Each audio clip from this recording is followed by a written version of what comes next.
posaria com a base moltes coses de les que s'han dit. El doctor Costa ha dit molta part del que jo havia de dir. Tot això de caritat, solidaritat, jo ho tenia per dir, però per tant no ho diré, o si surt, sortirà com sortirà. Però us agraeixo molt les aportacions. Jo volia començar amb dos exemples. No fa massa vaig demanar a un jove com veus el teu futur. I em va dir molt negre. Molt negre. Diu, però la fe ens aguanta. Vagi el testimoni. No tem per què donar raons i explicar-ho. Quan això a una persona li serveix. I ja està. Abans de la missa de Nadal, una mare de família em va venir a veure. Era el moment de l'altra crisi econòmica que van patir molt els anys 90 i pico, i em va venir a dir, jo els havia visitat a casa seva també perquè els hi portàvem menjar a les tantes de la nit, perquè no volien que vegessin que durant el dia els hi portàvem, i em va dir, no, només ben que dir que no tenim res, la nevera està buida, diu, però ens estimem i hi som tots a casa, hi som tots i ens estimem. Aquí hi ha una altra experiència, en contaria moltíssimes. Però la gent de base, la gent a casa seva, ho viu així. I quan vas per les cases i trobes amb la gent, descobreixes moltes experiències d'aquestes. No dic que relativitzis el problema, però la gent hi ha posat solucions. Les solucions que a altres nivells no es posen. Perquè hi ha una realitat i és que aquestes persones troben molt de prop molt de gestos de solidaritat que altres que estan a un altre nivell per posar solucions de tipus econòmic o no hi arriben. I és que la gent és senzilla.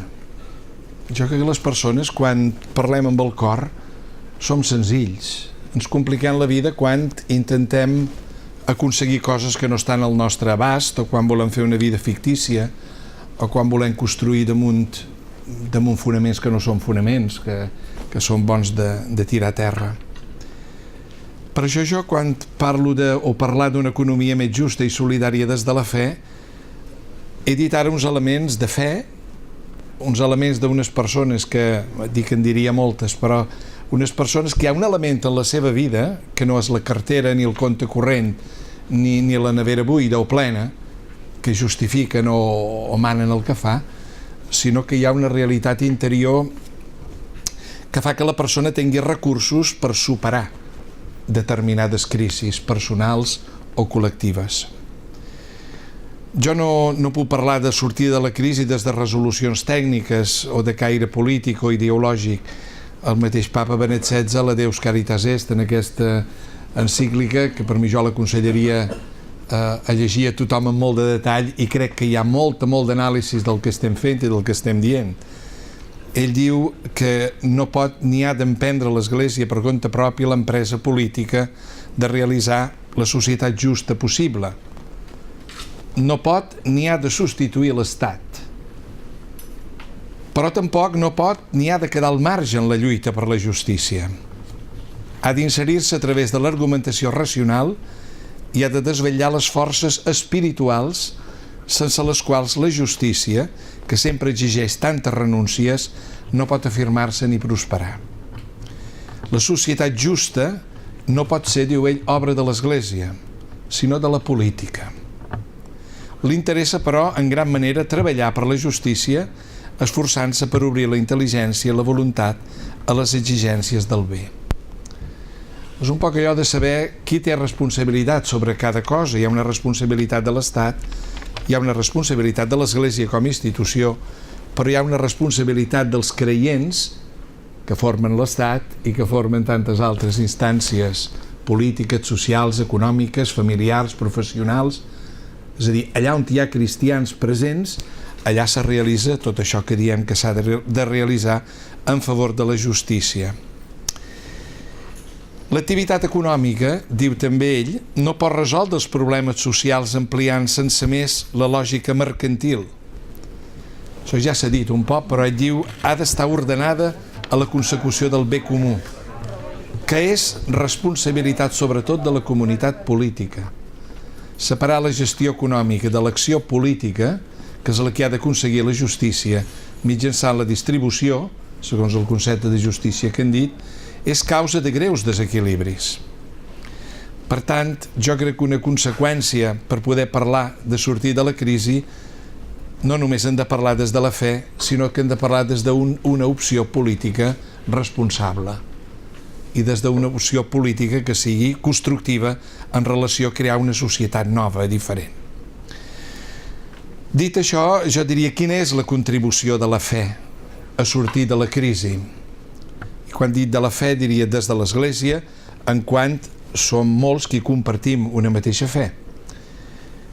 Dic, ja s'ha dit, però jo ho diria així de curt i de clar. La contribució des de la fe a sortir de la crisi és des de l'amor, així de curt i de clar. Tal com Jesús ens ho ha manat. Ell diu, estimeu-vos els uns als altres tal com jo us he estimat. I també diu, jo us estimo tal com el Pare m'estima. Manteniu-vos en el meu amor. La força d'aquest tal com jo crec que és l'exercici, el treball, la pràctica que hem de fer nosaltres per cada dia anar descobrint, des de l'acció, des de la pregària, des de la contemplació, des del silenci, des de la paraula de Déu i des d'una visió també de la realitat que ens envolta, anar descobrint de quina manera ell estima. I quan ell diu estimo com Déu estima, de quina manera Déu estima. Estic parlant des de la fe. Per tant, tot un aprenentatge per situar Déu i l'altre en el centre de tota la meva atenció. Jo crec que la solució a la pregunta que fèiem tot d'una, com podem treballar per una economia més justa i solidària des de la fe, jo diria posant Déu en el centre i des d'ell la persona en el centre, la persona humana amb la seva dignitat. La pregunta sobre l'altre crec que és el més radical, o els altres, perquè és una pregunta que la tenim al cor. No són persones aïllades que vivim tancats cadascú dins ell mateix, vivim en societat. A Jesús li van plantejar aquesta pregunta, qui són els altres, en el cor d'una societat religiosa, classista, esclavista i políticament plural. Qui són els altres? I Jesús com va respondre? Ho sabeu? Va respondre amb una paràbola, la del bon samarità. Això és enormement important, perquè aquesta és l'opció de l'Església. Una vegada escoltat la proposta de Jesús, que és la resposta a la pregunta que els representants oficials de la religió li fan. Per això la doctrina social de l'Església té aquesta funció de situar-nos en el cor de la realitat amb l'ardor de l'Evangeli i amb la mirada de Jesús, que és una mirada compassiva, una mirada que sap discernir, una mirada també carregada d'indignació davant la injustícia, una mirada contemplativa, però una mirada seguida de resolució, no queda purament contemplant, una mirada que ajuda a prendre decisions concretes i pràctiques. Aquí tenim una bona raó, una raó potent per l'esperança, ja que també dins aquest cicle el tema és la força de l'esperança. Jo diria que hi ha una raó potent de l'esperança. De fet, és la mirada del bon samarità. A mi m'agrada l'Evangeli, quan el llegesc, veure les paraules i subratjar-les. Empra uns verbs seguits, que és l'itinerari de tot el que hauríem de fer per ajudar a sortir de la crisi. Primer observa, veu que hi ha una persona amb un problema.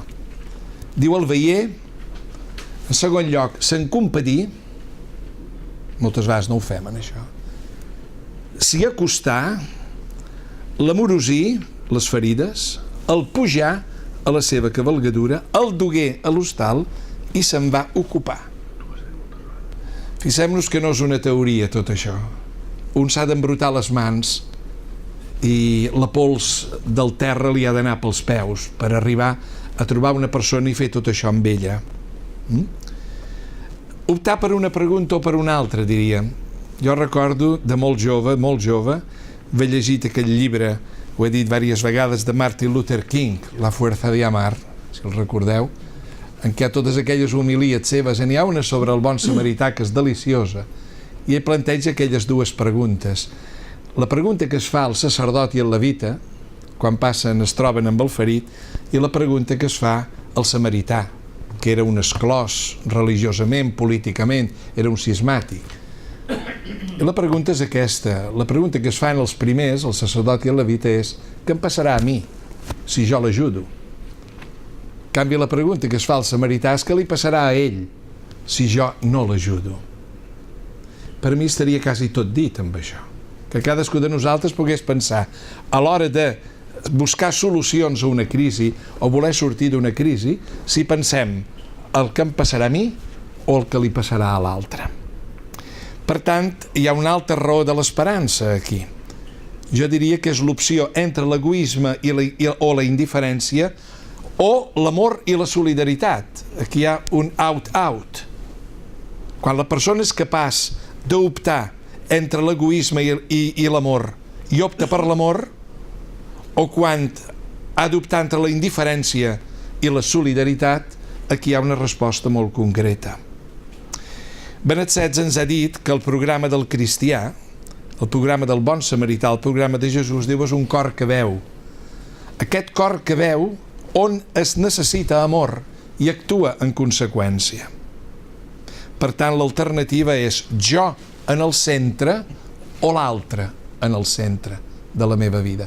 Aquí parlaríem de la dignitat de la persona humana, tots els principis que hi ha a la doctrina social de l'Església, 3 de la paraula de Déu i 3 de l'Evangeli. Per això, l'altre dia, quan escoltàvem de l'informe de Càritas, quines són les nostres preocupacions, hi havia aquella crítica, aquella denúncia a final del mes passat: en el naufragi de la crisi tenim el perill de perdre el centre d'atenció prioritària. Sembla que mentre avança el naufragi del vaixell, es referia a les recents xifres de l'atur, no sols no estem auxiliant a les víctimes, sinó que encara estem discutint quina és la millor tripulació. I mentre discutim això, s'estan ofegant. Ens interessen primordialment, per tant, les víctimes de tota aquesta situació de crisi. La mirada d'amor, la mirada d'estimació, és la que condiciona realment el pas que puguem donar de solució.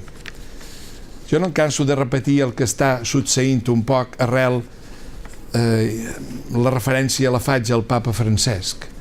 En el moment en què el cardenal Humes li dirigeix aquella expressió quan veu que els vots van pujant i li diu: no t'oblidis dels pobres, li va dir. Aquí hi ha una veu determinant d'Església, per tant, que ell se l'ha apropiada, ell mateix ho ha explicat i li va fer dir als periodistes en aquella primera intervenció: com voldria una església pobra i per als pobres. Tot el que ha anat passant després, des d'aquell dia fins ara, a mi m'impressiona molt com la gent, tota la gent, creient i no creient, vibra per expressions molt senzilles, per expressions que surten del cor, per expressions que fan veure la necessitat d'unes relacions més fraternals, i com la paraula misericòrdia, la paraula tendresa, la paraula bondat van calant dins la gent. Crec que aquí hi ha unes formes d'expressió del que realment succeeix o succeït en aquesta paràbola que ara he explicat o que he dit. Per tant, ens interessen primordialment les víctimes, com deia, en aquesta situació de crisi. I el treball serà de proximitat, d'atenció personal, d'escolta singular, d'acompanyament discret però eficaç. Quan estàs a un despatx o vas per les parròquies o te trobes amb gent que te ve a parlar, molta gent demana només ser escoltada. Demana que te la miris amb una mirada d'estimació, amb una mirada d'acolliment. Molts estan demanant això. Hi ha gent que no ens demana ni solucions ni ens demanen diners. Ens demanen comprensió d'una situació. Clar que volem fer molt més. Tanmateix no solucionarem el problema global perquè, estimant, no perdrem la confiança ni l'esperança. Jo diria que nosaltres, per tant, hauríem d'aportar tot el que és la referència a l'Evangeli, estic parlant de la solució des de la fe, on el dir i el fer de Jesús ens marquen totalment el camí i posen en el seu centre, ja s'ha dit abans, la caritat.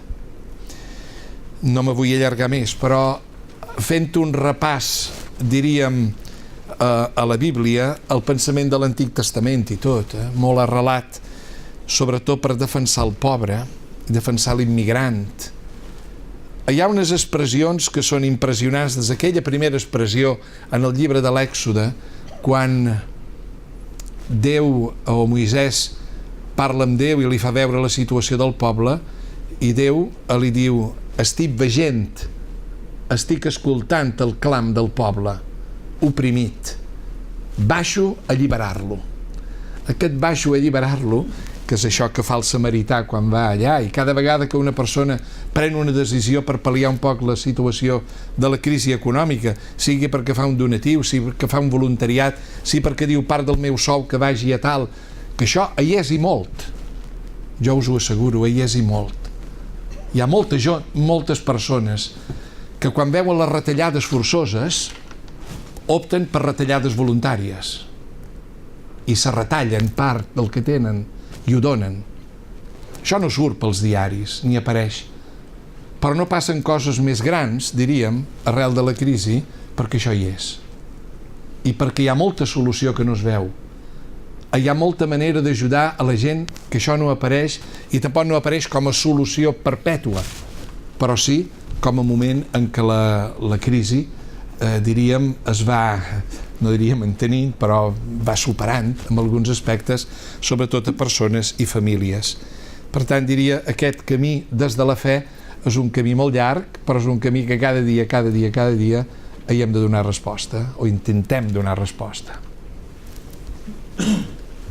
Clar, a totes aquestes coses, en aquests moments que ens trobem totalment immersos, més quasi jo diria amb l'anàlisi o amb la contemplació del que ens afligeix, tothom està buscant receptes i tothom està buscant ajudes, però potser la pregunta és si algun dia, si algun moment trobem aquestes respostes, com vostès veuen realment, després de tot això, quin model econòmic ens ha de sortir després de tot això? És a dir, estarem parlant d'un model econòmic o estarem parlant d'un model social nou?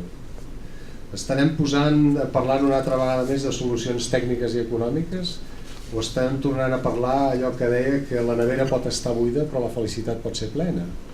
És a dir, a on ens portarà aquesta situació d'inestabilitat econòmica i financera al final? Ens costarà recuperar tot el sentit de la persona, tot el sentit de l'home, tot el més primigeni que tenim com a humanitat? O ens seguirem pensant que realment perquè no tenim tota l'economia de ser rics ho hem perdut tot? És a dir, quin model ens podrien apuntar en aquesta direcció o que es pugui ajudar a vislumbrar fins i tot en els poders polítics, fins i tot en els poders econòmics? Va. A veure.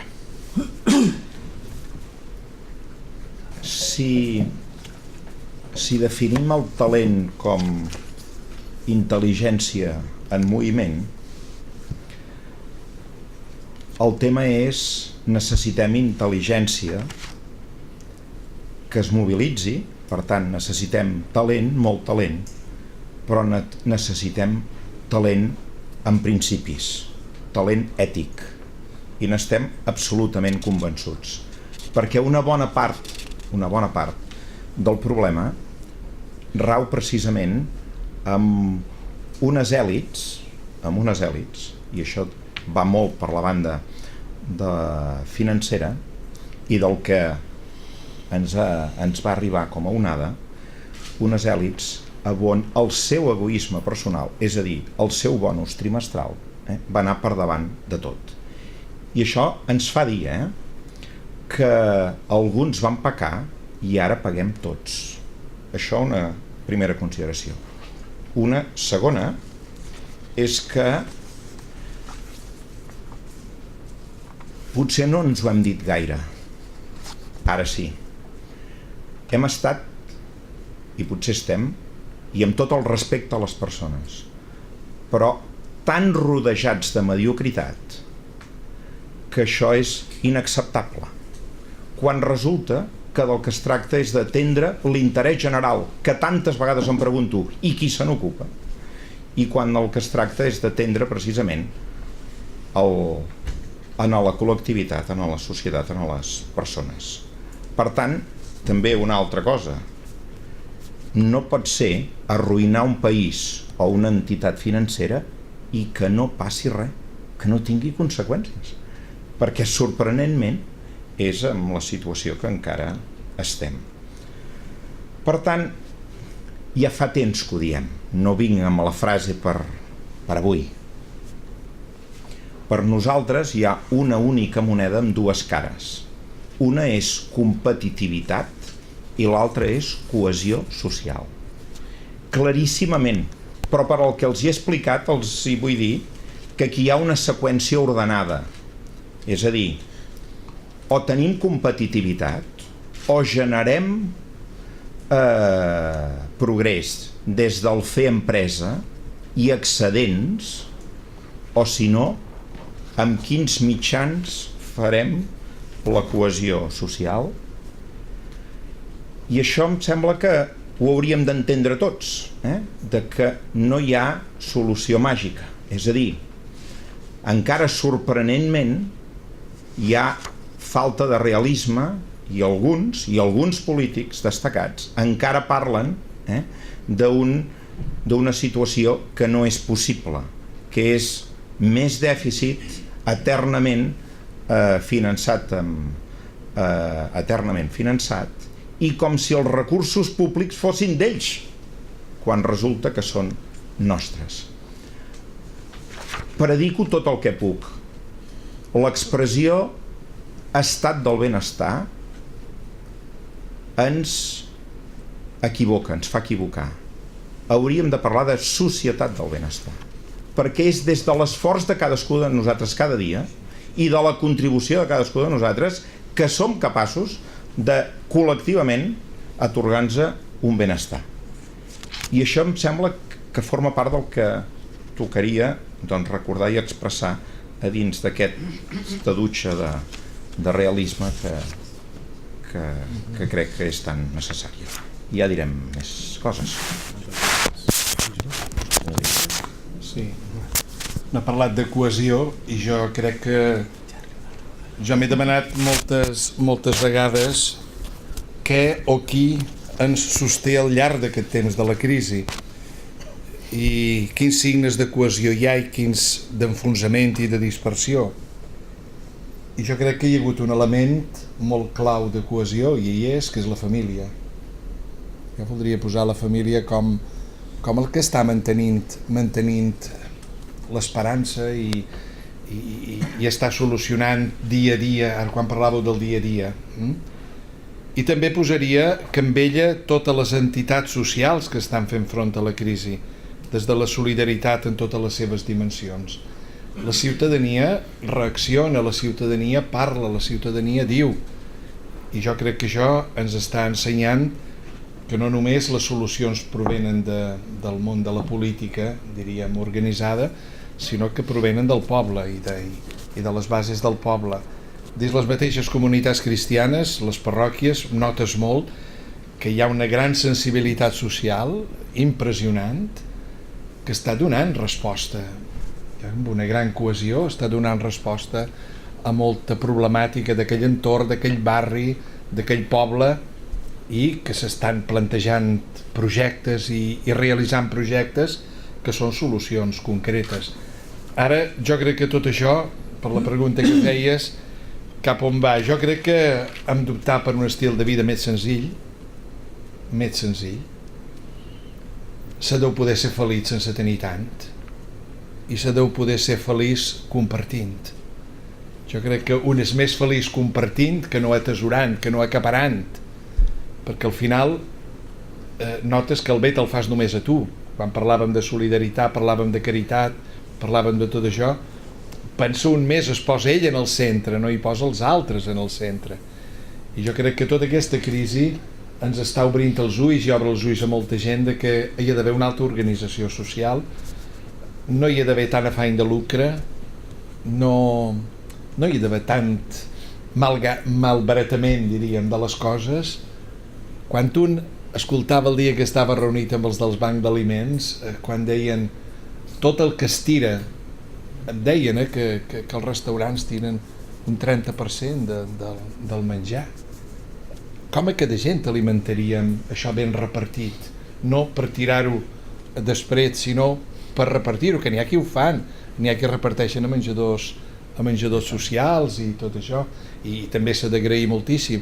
Però només examinant el que fem cadascú a casa nostra, un ja veu si podria anar organitzat d'una altra manera. La crisi crec que ens està obrint els ulls, diríem, a un tipus de vida més senzill, que amb més poc, en tots els aspectes, es pot fer i es pot viure. Jo potenciaria molt els altres aspectes, això sí, el saber, que dèiem, l'aprofundir, el coneixement, els valors espirituals, en aquest sentit, perquè són els que realment t'ajudaran a mantenir aquest estil de vida més senzill, perquè sense aquests recursos espirituals la gent no funciona. Per aquí jo veuria el futur, i també veuria, per tant, que aquest model que hem tingut és un model que fracassa, que és un model en definitiva que no serveix, ens ha portat a un altre lloc on no volíem arribar.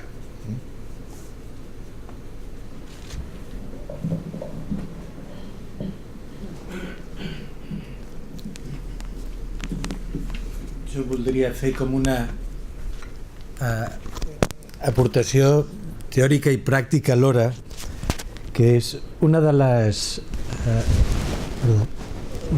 lliçons que més m'agrada explicar en doctrina social de l'Església, entre els principis que ha comentat que aporta la doctrina social de l'Església al pensament i a la construcció de la societat, és un que té un nom molt bonic, que és el destí universal dels béns.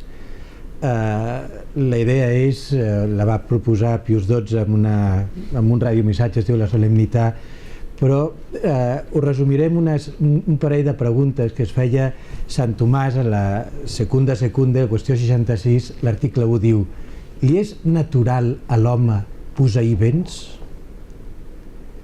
Pregunta he fet moltes vegades, la gent la pensa i la resposta és no, davant del desconcert de tothom. Diu, i això? I respon, perquè només pot posseir quin és l'amo, i l'amo de tots els béns és Déu, que els ha donat per l'ús de fruit de tota la humanitat. Per tant, nosaltres som usuaris i administradors. Primera dada antropològica clau a l'hora de comprendre com disposem d'aquests béns, entre els quals està la intel·ligència, els recursos materials. Llavors és molt bonica la segona pregunta, la mateixa qüestió 66, l'article 2 es pregunta: i li és lícit, les paraules estan totes mesurades, li és lícit a la persona usar i administrar dels béns com a propis? I davant del desconcert de tothom torna a dir no. Diu, com és això? No com a propis en el sentit de disposar-ne com si només fossin meus, sinó com a comuns, en el sentit de comunicar-ho a qui passa necessitat. Això que és la teoria, a classe ho explico perquè la gent no ho ha copsat, i dic, mireu, us posaré un exemple. Ara imagineu-vos que he portat un pastís per tots els que estem aquí, pensava que seríem 25 persones i resulta que som 50.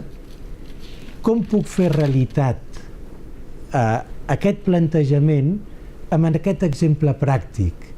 Com puc que Déu, que ho ha donat a tot, que aquest pastís sigui de tots, l'usem i l'administrem, però no com a propi? Com ho puc fer? Llavors ve el plantejament liberal, diu no, si som 50, un 2% de pastís per cadascú, i si vull me'l menjo, si vull el dono, i si vull el tiro. Diu no, això ho està fent servir com a propi. Llavors no és aquest, Déu no ho ha donat així. Venen el món marxista i diu, miri, tots, el pastís és de l'Estat, i com l'Estat és tots, nosaltres som una peça de l'Estat, com distribueix l'Estat seguirà sent de tot perquè segueix sent només l'amo l'Estat, no hi ha propietat privada. Diu, sí, però és que Déu no va donar el pastís a l'Estat, ho va donar a tota la humanitat. Llavors, com fem possible que el pastís sigui de tots i tots en puguem menjar? Llavors, la proposta que faig és, mireu, la proposta de la doctrina social de l'Església és molt simple. Dic, miri, jo entrego el pastís, li dono a vostè amb el ganivet, agafis un tros, i el passo al costat, s'agafa un tros, i així fins que torni. qui agafarà el tros més gruixut de pastís? L'últim. Mana? L'últim. Llavors, és molt interessant la resposta perquè de la meva generació cap amunt tothom diu l'últim. De la meva generació cap a baix diuen o el primer o el més egoista. Ha hagut un canvi de paradigma molt fort. Aquesta crisi ètica, que el dèficit ètic que tenim és el que fa que si el primer o el més egoista se n'aprofita prescindint que pugui arribar als altres, no hi haurà pastís per tots. Aquest és el que tenim avui en dia, que ningú no es preocupa pels altres. Per això m'agrada molt la paràbola del bon samarità, i aquesta preocupació pels altres. Però si cadascú agafa un tros de pastís, sap que ha de mirar perquè tots els altres en tinguin, i com sabem que el pastís és petit, no menjarem tot el que ens agrada, i això farà que no només tots en menjarem, sinó que a més en sobra. Aquest és el plantejament de la doctrina social. I en el meu tros de pastís, quan el tallo, penso que els altres en puguin prendre, per tant, en el meu hi són els altres. No sé si m'he explicat. Aquest plantejament és un nou paradigma, és un nou plantejament, que fins que això no ho fem vida, i cal l'art aquesta emergència educativa que ha sortit amb totes les ponències, aquesta visió de l'home que entén que no és només meu, i és un replantejament global, que fins, quan el senyor bisbe es plantejava què porta la fe al món, podríem dir que totes les filosofies han intentat reflexionar què és la persona, però la fe el que fa és, escolti, si vostè, aquí hi ha dos que ens hem dedicat al món de l'enginyeria de comunicacions, si un vol saber com funciona doncs l'agenda electrònica, el millor camí per no equivocar-se és agafar el llibre d'instruccions. Però l'espanyol mig no llegeix un llibre d'instruccions ni per casualitat. I anem provant i no ens en sortim. Dic, doncs miri, hi ha un Déu que és qui ens ha pensat, que ens ha fet a imatge seva, que en revelar-se, ens ha donat el llibre d'instruccions. No tot sencer, perquè l'Esperit Sant ens revelarà la veritat completa, però el tenim. Per això, quan el ser humà intenta articular la convivència civil al marge d'aquest llibre d'instruccions, que és com Déu ha explicat, allò que diu Gaudium et Spes 22, quan Crist revela Déu als homes, ens revela també qui som cadascú de nosaltres. I per això, aquesta mirada que l'Església, amb la seva doctrina i després amb la seva acció, que és el seu testimoniatge, és com aquesta gran llum per dir o funcionem així o estarem fent servir aquest aparell sense el llibre d'instruccions i no ens en sortirem. Ja anirem trobant coses, però no ens en sortirem, i per prova i error anirem fent malbé moltes coses també. Algunes aconseguirem fer que funcioni. A mi sempre m'ha impressionat quan em diu, mira, això no hi ha qui ho arregli.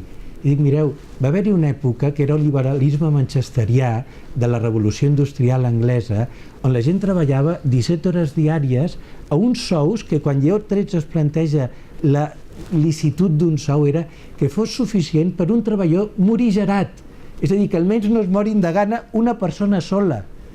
Això de seguida va canviar a la següent encíclica, Pius XI, que havia de ser un sou familiar, però la primera és perquè tenien sous que amb la llei de l'oferta i la demanda dius, miri, jo necessito 5 i hi ha 15 que se m'ofereixen, vaig baixant el sou fins que només 5 vulguin treballar, però clar, eren sous que no arribaven ni poder menjar, i llavors dius, això no hi havia qui ho arreglés, i és veritat. Doncs allò que com ens en podem sortir, i resulta que comencen a unir-se la classe obrera, comencen a reclamar drets laborals, no? Quan un pensa que el primer liberalisme amb la llei de Le Chapelier a França, que prohibeix l'associació dels obrers, no? Permet la dels patrons però no dels obrers, i dius, això no hi ha qui ho arregli. Doncs avui en dia, quan un es planteja amb el sistema econòmic que hem forjat, si preguntés quant dels nostres ingressos anuals donem, podríem dir, per aquest bé comú social. I si compteu l'IRPF més els impostos directes, els impostos indirectes i tot plegat, estem donant quasi entre el 40 i el 50% socialment acceptat, i encara pensem, no?, que podem ajudar molt més, i això s'ha aconseguit fruit d'una història que per prova i error, per fruit de gent que ha estat valenta, molts s'han quedat pel camí, però s'ha canviat la consciència social. Doncs fins que no canviem aquesta consciència social no ens en sortirem, i per això cal dues coses. Jo penso, conèixer a fons com Déu ha pensat el ser humà, i l'altre és que és allò de les autonomies Gaudium et Spes, l'autonomia de les realitats terrestres. Cal l'enginy en l'àmbit polític, en l'àmbit econòmic, empresaris que siguin capaços de generar llocs de treball, polítics en polítiques financeres, polítiques econòmiques, polítiques familiars, polítiques fiscals, no? Cal, tothom ho diu, les finances internacionals, cal una autoritat mundial que posi ordre i control, si no, no ens en sortirem. O sigui, cal moltes mesures que no depenen de l'Església, que podríem dir la mateixa saviesa que busca aquesta convivència civil, i aquestes cal trobar-les, i amb això enginyers, empresaris, polítics, no?, que es posin a pensar que gràcies a Déu tenim eines, i n'hi ha. Ara, però alhora rere cal aquesta visió de l'home per encabir totes aquestes iniciatives o enginy per anar arreglant la situació, de tal manera que respongui, i insistiré, a la veritat de l'home. I per això la tasca educativa per incorporar l'ètica, la dimensió ètica, aquesta lògica del do dintre la vida dels homes, si no canviem aquests xicots de qui és el tros més gran, i segueixen dient no, el primer, no ens en sortirem mai. Hi ha una pregunta aquí, després de totes les interessants coses que s'han dit, que d'alguna manera ha sortit en els tres, que és la cohesió social. És a dir, estem en perill realment de trencar aquesta cohesió social? Podrem aguantar molt temps més amb la situació que estem sense trencar-la? O a pesar de tot no es trencarà perquè la natura del nostre país i les característiques de les famílies, etc., fan que s'aguanti això? A veure...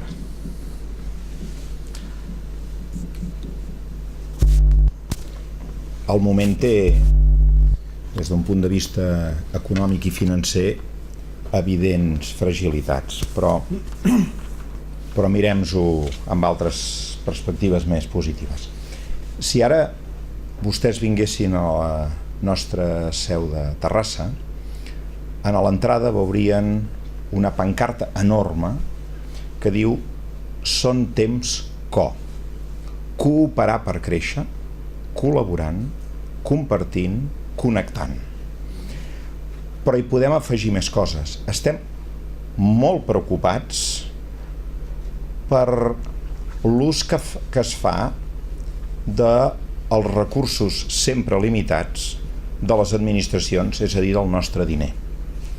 Abans he explicat que encara alguns poden pensar que aquella situació de dèficit constant amb finançament indefinit era possible, i això no és així, però que no se m'interpreti amb que no hi ha d'haver un camí amb una certa tolerància, amb una certa flexibilitat.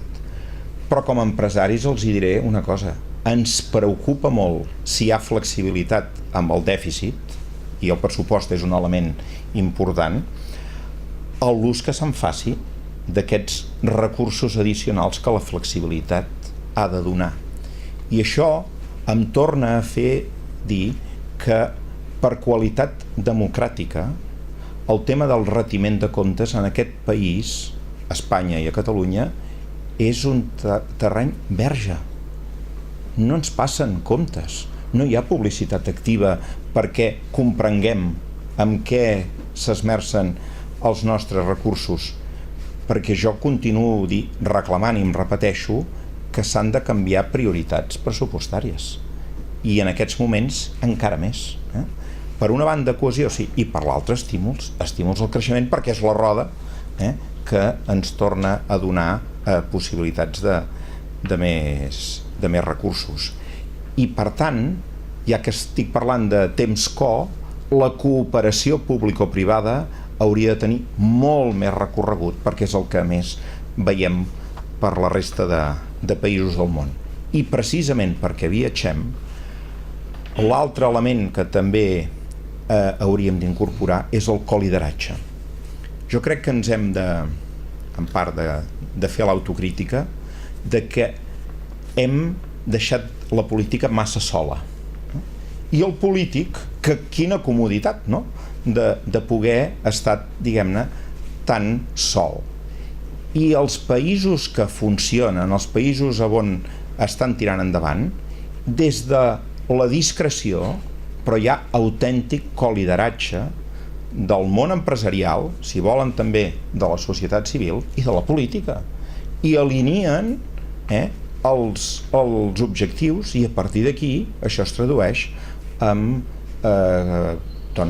concreció de polítiques i de legislació i al final de fets de tots tipus, dels que són pressupostaris i de molts altres que també són molt importants.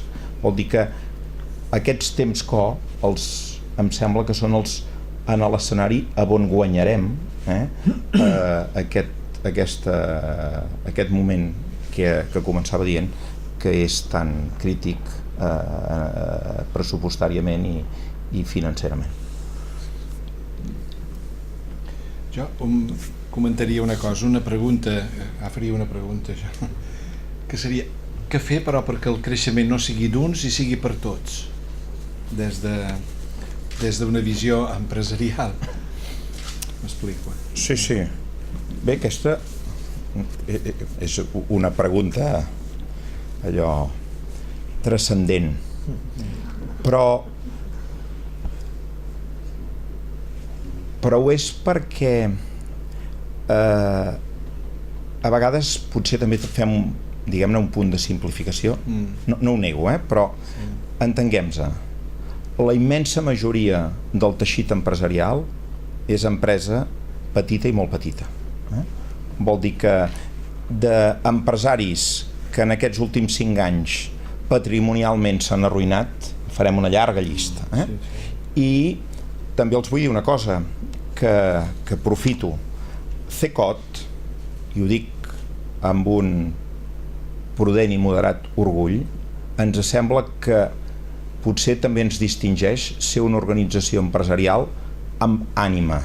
I dic això perquè tenim algunes fundacions que ens dediquem a temes molt socials. Per exemple, l'atenció a la nova pobresa. I fins i tot fa poques setmanes a Londres ens distingien com una de les millors pràctiques a dins de la Unió Europea, perquè és atendre persones que han tingut un revés empresarial importantíssim o professional, i això de fons també ens fa parlar de que col·lectivament hauríem d'estimular que les persones, cadascú des de la seva condició i des dels seus llocs, assumís molt més risc personal en benefici propi de la col·lectivitat, i això ha d'anar lògicament aparellat amb aquesta tolerància en el fracàs o al revés empresarial, a oferir la segona i la tercera oportunitat. En la Harvard Business Review hi ha moltes entrevistes on diuen que va ser una benedicció de Déu les contrarietats i revessos que va viure aquella persona, perquè a partir d'aquí, com ja deien els hebreus, s'aprèn molt més de les dificultats que dels èxits, i aquestes persones després han fet uns recorreguts certament espectaculars. Doncs bé, per la majoria del teixit empresarial això no es produeix, diguem-ne, amb una situació de diferenciació molt important. Més risc hauria d'anar acompanyat de més retorn. El que ens sembla, en tot cas, és una altra cosa, que és que hi ha unes poques èlits, des de financeres fins a funcionarials, fins d'altres, que només juguen a l'immobilisme. És a dir, que aquest és el gran repte col·lectiu, provocar canvis estructurals profunds perquè d'alguna manera es corregeixi això, però també hem de premiar en el que assumint més risc té èxit. Però tot això em penso que ho hem de fer si a més parlem d'aquesta persona que té uns principis doncs, ètics i que té una sensibilitat per la comunitat. El tema de la responsabilitat social de les empreses, o per les grans la responsabilitat social corporativa, no és un tema de màrqueting. Jo els dic que almenys per al teixit empresarial de mitjana i petita empresa és un tema realment volgut, estructural, que està doncs, ja en el dia a dia de la gestió empresarial. Vol dir que de flors n'hi han, no una, n'hi han en plural, i hem de fer les correccions oportunes. I voldria acabar dient que res més progressista que administrar bé el diner de tots. Això em sorprèn a mi, i després em sorprèn una altra cosa, tornant a la persona. De veritat, es respecta la persona, no s'abusa de la ignorància, perquè ens sembla molt que aquesta és una situació que es dona i que es desitja poc la maduració de la persona, la seva autonomia i sobretot la seva capacitat de tenir criteri propi, perquè això és diguem-ne, la gran revolució. Aquest element que més té una connotació paral·lela importantíssima, que és l'autoestima. Quan has dit això del criteri propi, tenia un text aquí de la segona carta de Pere que diu: sedueixen els indecisos, estan avesats a l'avarícia. I això és una pràctica. Sí. Sedueixen els indecisos perquè estan avesats a l'avarícia. I quan demanes una de les causes de la crisi, dius l'avarícia, és a dir, l'avarícia apareix com a la primera casa, perquè és allò que Joan Pau II parlava de les estructures de pecat, també, que parlant en termes creients, en termes de la paraula de Déu, estructures de pecat. Si jo el que hi voldria afegir un poc des de la fe que feien aquesta pregunta, diumenge celebrem la diada de Pentecosta, la festa de Pentecosta. Què va succeir després? És a dir, que va anar molt junt amb l'opció de fe, diríem, veure que la fe és totalitzant, la fe agafa tota la persona, no pots dir ara actuo com a creient, ara actuo com d'una altra manera, ara som a l'empresa i això és una altra història, ara sóc a casa, ara sóc a missa o el que sigui. I veus el resultat. Jo m'he impressionat sempre, tot i que va ser una solució que no va arribar a terme. Quan conta el llibre dels Fets dels Apòstols, frases així, vivien units, tot ho tenien al servei de tots, venien les propietats i els béns per distribuir els diners de la venda segons les necessitats de cadascú. Dius, quin negoci era aquest? També penses. I encara hi afegeix: a casa partien el pa i prenien l'aliment junts, amb joia i senzillesa. Cap d'ells no considerava com a propis els béns que posseïa, quan parlaves de la propietat privada, sinó que tot estava al servei de tots. Els que eren propietaris de terres o de cases les venien, portaven el producte a la venda, el dipositaven en els peus dels apòstols i després era distribuït segons les necessitats de cadascú. Clar, es diu que aquesta pràctica no va arribar a bon port. No va arribar a bon port, aquesta pràctica. Era tan clara i tan definida, però què va succeir? Què devia succeir? Clar, després, a l'hora d'organitzar-se, vam veure que hi entraven molts altres elements que dificultaven que es pogués posar a la pràctica. Suposo des de l'egoisme personal o no tenir, diríem, a lo millor aquelles estructures que podien vetllar perquè això fos possible. Però ho deia amb el sentit de dir, brolla neix de la fe, el compartir, el donar del que tens, el dir, això no és meu, és de tots. Quan dones a un pobre, diuen els sants pares, no li dones res, li tornes el que li has robat. Ala, jo això ho explicava a classe en els nois a l'institut i me miraven amb una cara tots, diu, però això és doctrina de l'Església. He dit, sí, mira, és doctrina de l'Església, això era pràctica. Però aquestes conviccions portaven a actituds molt radicals i a preses de postura molt clares. Jo ho dic perquè d'això ho podríem allargar molt, parlar en aquest sentit.